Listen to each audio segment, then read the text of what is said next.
Hello and welcome. Today, we're going to be testing out the recently released Drake Cutter starter ship.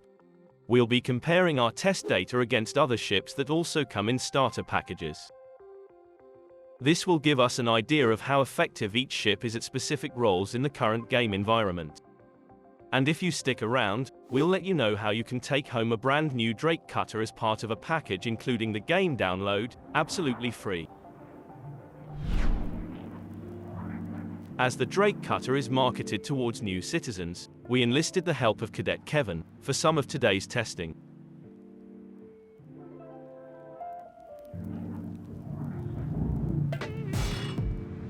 If you're interested in winning the ship, rest assured knowing we'll patch it up like new before giving it away.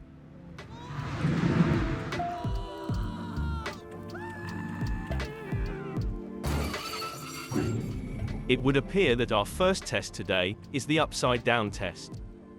Does it take off upside down in standard gravity?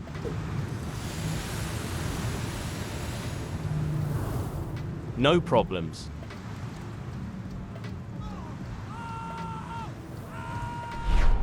At a glance, the cutter looks about as aerodynamic as a flying Winnebago from 1987. Let's see how it compares to other starter ships in our Microtech Cruising speed test. Each ship was flown at a height of as close to 2,000 meters as possible without using any boost.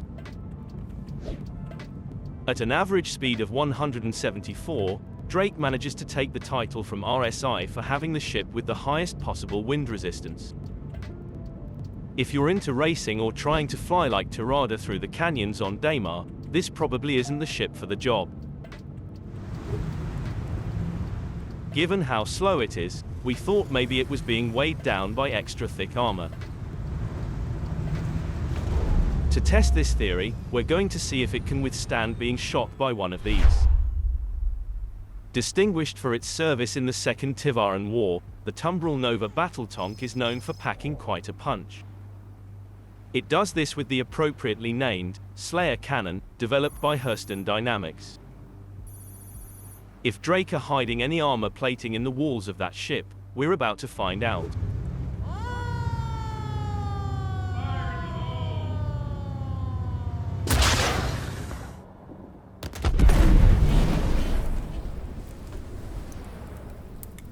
Well, I guess there wasn't any hidden armor.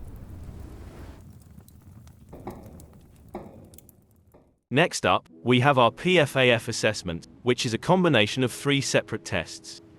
The first of which being the time it takes to get from the ground on Microtech up to quantum drive altitude at 11,000 meters using the full capacitor for boost just once. The Drake Cutter unsurprisingly sits at the bottom of this list with a very laid-back time of 58.6 seconds. That's around twice as long as the Anvil Arrow and Hornet F7C. The second stat we'll be using is the average time it takes to quantum travel from a set location near Port Tressler to a set landing spot at a mining facility on Microtech's surface, then disembark and open a door on a chosen building. This test covers factors that have an impact on disembarking, such as doors, ramps, seats and elevator animations. These results start to highlight the ships that are quite inconvenient as daily drivers or shuttles. The third is our standardized box loading test, which times how long it takes to store a box on board the ship from 30 meters away, get to the pilot seat and be flight ready. The Hornet F7C and Anvil Arrow have nowhere to stuff a box, and are unsuitable for anyone interested in delivery missions or storing any inventory.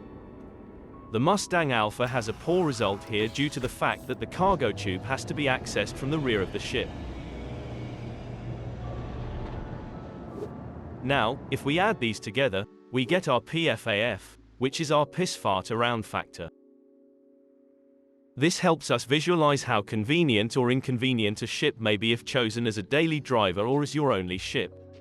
Keep in mind that if you are avoiding planets with atmosphere, the results would be different, however that would severely limit your mission options.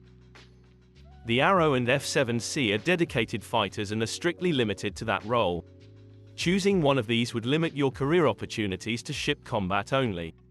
We'll be looking closer at combat performance a little later in the video. The Pisces C8X is the quickest ship in the list that includes an interior capable of supporting some crew members, making it a great shuttle or rescue ship if your friends need a ride. It can also make the longest planet-to-planet trip in Stanton without needing to refuel. The Mustang and Arrow need to be upgraded to make that trip. The Avenger Titan and Cutlass Black are tied as the next most convenient ships that have enough space to comfortably fit a PTV ground vehicle. This is important when it comes to bunker missions that are protected by 2 or more anti-air turrets, where you typically need to land over 1,600 meters away and go in on foot. This would significantly reduce your income per hour on these missions as it's quite a long walk. And although we did see the cutter fit some ground vehicles in earlier testing,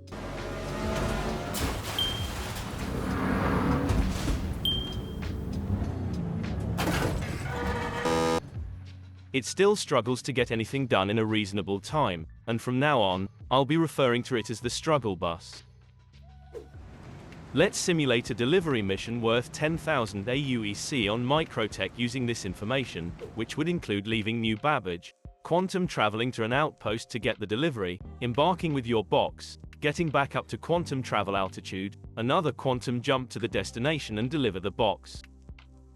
Here's what your income would look like if you did this for 2 hours. Please remember that this is just an example to compare the ships against each other, and does not reflect actual in-game earnings. The Pisces is the top choice here when it comes to delivery missions. Struggle McStruggle Bus manages to place in the top 10 here. Amazing. For those of you that are into a bit of cargo hauling, we have you covered too. We used the same data to calculate how much total cargo could be moved between 2 outposts on Microtech in 2 hours. The Andromeda, with 96 SCU of space, can move quite a lot of tea and biscuits. Moving 4 SCU of cargo at the speed of an elderly wombat, our featured new ship from Drake takes 8th place here. If you stick to trade routes that don't get atmosphere involved, the struggle bus would be roughly tied with the Pisces and Mustang Alpha if you were to equip the same quantum drive in each ship. Moving on. Up next we have the MOB-012 test, which is one of my favorites. We've asked Cadet Kevin to land the struggle bus the right way up in this lovely open area and await further instructions. This is an MOB-012, better known as the Colossus bomb. You'll probably come across 1 or 2 of these if you try out the Jumptown event. Once Cadet Kevin notices the bomb, we'll see how far he gets before it hits the ground.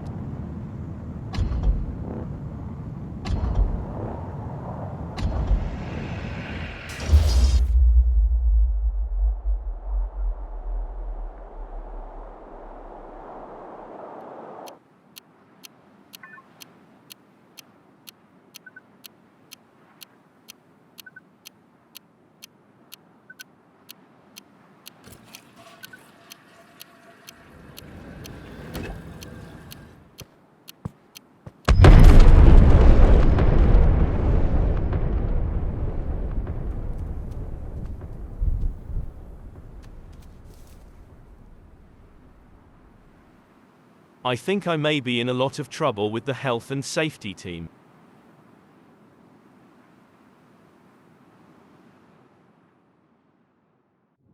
Let's talk about maneuverability, which is probably the most important factor for ship combat in the game's current state. We tested each ship in patch 3.17 to get the most up-to-date data possible. All of these tests were done in space without the influence of gravity, to keep the results consistent. There's a lot of information to discuss in regard to dogfighting maneuvers and the flight model, but for now, we're going to keep it simple and general in nature. Here we've combined the acceleration values across all directions, to get an overall picture of how responsive the ship feels when accelerating or changing directions.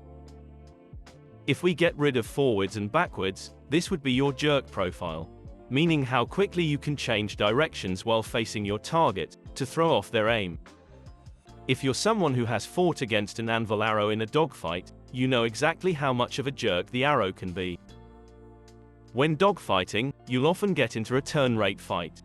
Here we have the times it took the ships to do a full rotation in pitch, yaw and roll. The Mustang Alpha managed to outperform the Arrow here at half the price. The lower in this list the ship is, the more of an issue it becomes to get a shot on small fast ships. If you're going bounty hunting or answering distress calls for the first time, most of your targets will be small fast ships. Let's have a look at the weapons that are fitted to each ship by default. Here's the sustained pilot weapon damage per second for each ship with default power settings. The Anvil Arrow, Cutlass Black and Avenger have some ballistic weapons equipped and will have greatly reduced damage once the ammunition runs out. The F7C and Aurora have spare slots to fit more weapons. The storage mod on the F7C can also be swapped for a big size 4 weapon. If your turrets are manned, your total output looks more like this. And here's the total missile payload for each ship. Missiles have had a fair share of bugs over the years, but when they're working properly, the Andromeda is a hell of a missile boat with its 52 missiles. The Cutlass Black is also fairly well armed here, coming with 8 size 3s and 8 size 2s. When it comes to shields, we only counted a single face for ships with multiple shield sections, to represent the total hit points facing a single direction. If we add on nose and body structure hit points, we get a very rough idea of the beating each ship can take. The armor system we have currently is just a placeholder for a more complex fully physicalized system, so eventually this graph will be meaningless as your survivability will be more about not being shot in a vulnerable part of your ship or having an important part of your ship blown off. In my opinion, agility and firepower are better ways to measure survivability than durability. For the time being, and also considering the fact that Drake often have higher damage resistances on their armor, the struggle bus should be a pretty tough nut to crack. Cadet Kevin should just about be recovered from his clone regeneration by now, right on time to help us with our last 2 tests. Kevin's last task is to fly the ship from Port Tressler to Daymar, where we'll rendezvous at a bar for a few beers before preparing the ship to be given away.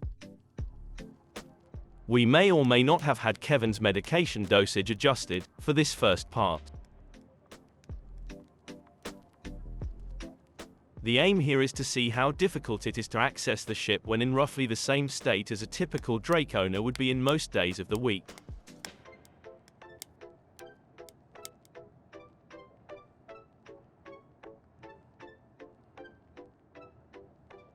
And as we suspected, Cadet Kevin seems to be struggling to find the tiny button that opens the ramp.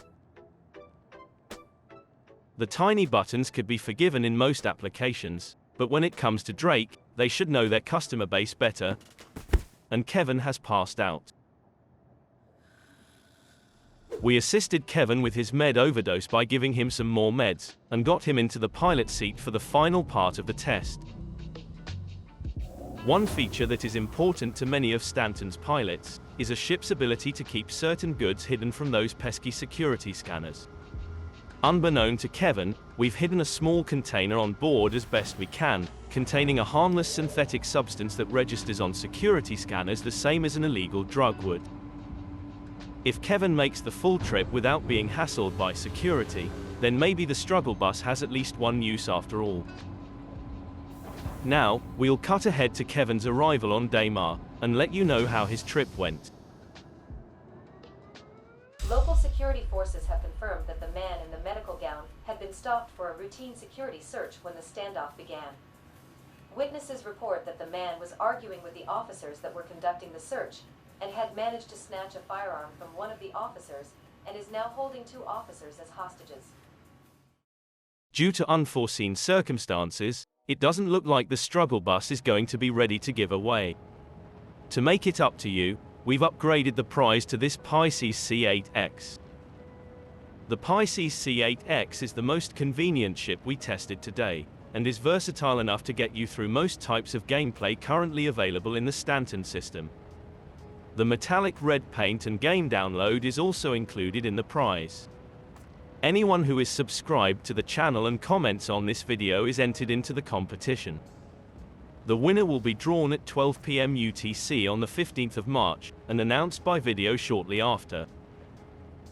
If you are contacted about the prize, make sure you confirm that you've won by watching the announcement video, so you can be sure it's not a scam. Now let's wrap up with a quick overview of what we've learned about these ships today. Between the Mustang Alpha and the Aurora, the Mustang outperforms the Aurora in pretty much every aspect. The Aurora has a bed, but that won't be important until the universe gets much bigger. The 100i is a bit like an Instagram model. Looks fancy and has nicely molded plastics, but doesn't really offer anything else. The Avenger Titan offers more earning opportunities than the C8X due to its ability to carry a PTV, and is also a bit more capable in ship combat than the C8X or Mustang Alpha. The Cutlass Black offers great versatility like the Avenger Titan, but with a much greater cargo hauling potential and space for larger vehicles like the Cyclone. The Nomad and Freelancer offer cargo hauling and small vehicle transport, but are quite inconvenient as we showed earlier and will struggle when it comes to defending against pirates. The F-7C Hornet isn't worth the cost when ships like the Cutlass Black and Arrow are cheaper. This ship is better purchased in-game. The Anvil Arrow is the best dogfighter in the list, however dogfighting is all it can do, and is also better purchased in the game. The Andromeda is vulnerable if flown solo, and should mostly be flown with 1 or 2 extra people to man the turrets. For very high or extreme risk bounty hunting, the Andromeda would be the top pick. As for our feature ship, the Struggle Bus, it has no real purpose just yet.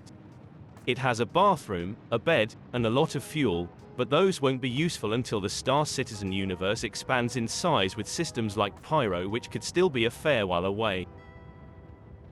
Thank you for watching, and I hope you have enjoyed the video. If you see a video linked in the top left corner, it'll mean I've created an amendment video due to significant changes in the information provided. The bottom left is reserved for the giveaway announcement. Bye for now, fly safe.